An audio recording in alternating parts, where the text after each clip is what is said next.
اعوذ باللہ من الشیطان الرجیم بسم اللہ الرحمن الرحیم الہکم الہ واحد فالذین لا یؤمنون بالآخرۃ قلوبهم منکرۃ وهم مستکبرون لا جرم ان اللہ یعلم ما یسرون وما یعلنون انہ لا يحب المستکبرین صدق اللہ العظیم۔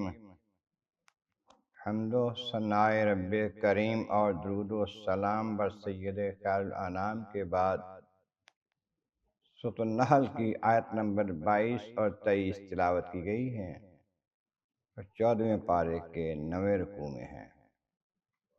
اس سے پہلی آیتوں میں فرمایا گیا اللہ تبارک و تعالی خوب جانتا ہے جو کچھ تم ظاہر کرتے ہو یا جو کچھ چھپاتے ہو۔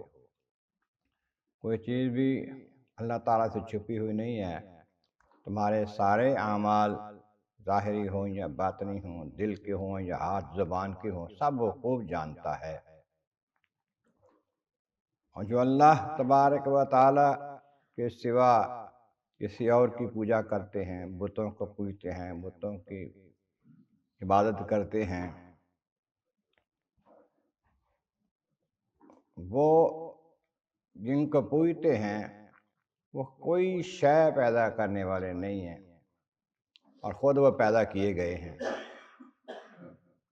ان چیزوں کو تو بنایا گیا ہے، پیدا کیا گیا ہے، اور وہ کسی شے کو پیدا کرنے والی نہیں ہے۔ تو معبود تو وہ ہوتا ہے جو سب کچھ پیدا کرنے والا ہو، سارا نظام کو چلانے والا ہو۔ تو یہ کیسے معبود ہو سکتے ہیں؟ یہ تو بے جان ہیں، زندگی بھی نہیں ہے، اور یہ سمجھتے ہی نہیں ہیں، شعور نہیں رکھتے۔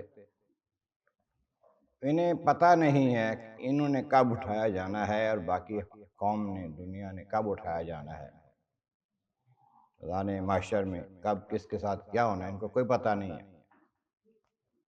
یہ اور اس سے پہلے دیے گئے دلائل کے بعد فرمایا الہکم الہ واحد، سارے دلائل جو تمہارے بتائے گئے ہیں، تمہیں دکھائے گئے ہیں، سمجھائے گئے ہیں، اس سے یہی ثابت ہوتا ہے کہ الہ ایک ہی ہے، معبود ایک ہی ہے اور اکیلا ہے جو ساری کائنات کا پیدا کرنے والا اور چلانے والا ہے۔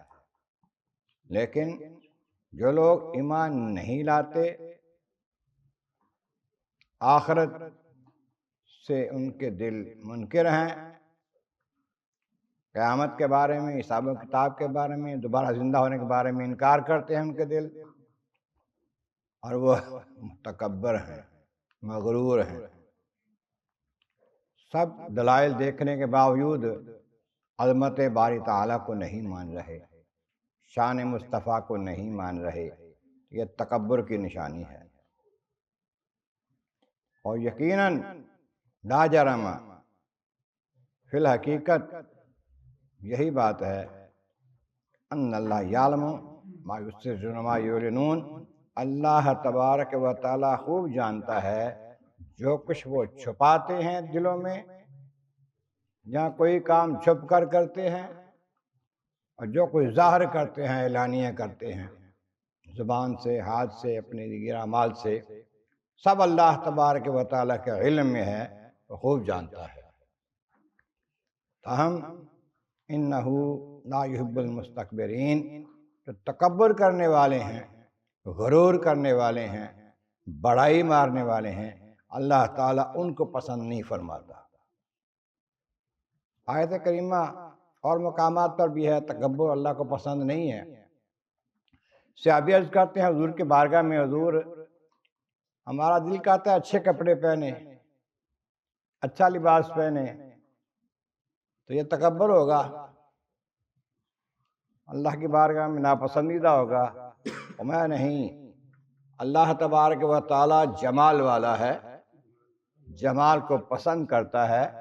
اچھا لباس پہننا تکبر نہیں ہے، اللہ کی بارگاہ میں عاجزی نہ کرنا اور بندوں کو اپنے سے کمتر سمجھنا یہ تکبر ہے۔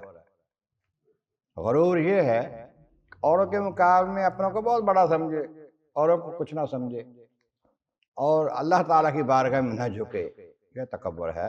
یہ اللہ تعالیٰ کو سخت ناپسند ہے، اور جس کے دل میں رائی برابر بھی تکبر ہوگا، ایک چیونٹی، سرخ چیونٹی فرمایا کے بارے میں، اس سرخ چیونٹی کے برابر جس میں تکبر ہوگا، اللہ تعالیٰ اس کو پسند نہیں کرے گا، اس کو جنت میں داخل نہیں کرے گا۔ اللہ تبارک و تعالیٰ کی بارگاہ عالم عزت مولا کریم، محبوب کریم کا صدقہ قرآن کریم کا فہم اور اعمال صالح نصیب فرما۔ وآخر دعوانا ان الحمد للہ رب العالمین۔